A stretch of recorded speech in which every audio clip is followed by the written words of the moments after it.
Hello guys, so ayan nga guys, nakikita nyo. Ayan guys, na namatay yung alaga namin isda rito. So I think 12 or 13 years na siya.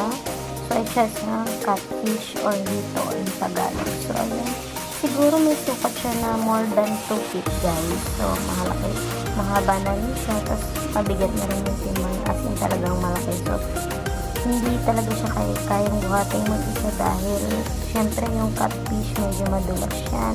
So ayan guys, nakikita niyo yung timba na yan. So dyan namin siya ilalagay.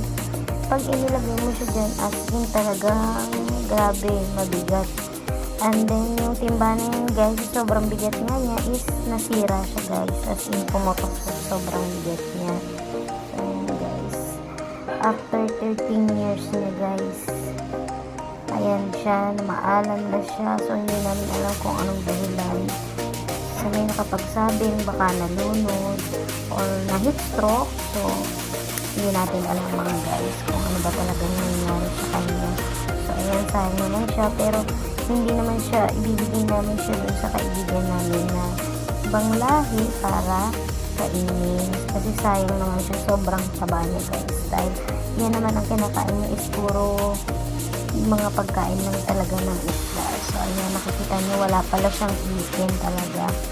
So ayan guys, so sana nagustuhan nyo ulit ang aking handog na video ito. Salamat!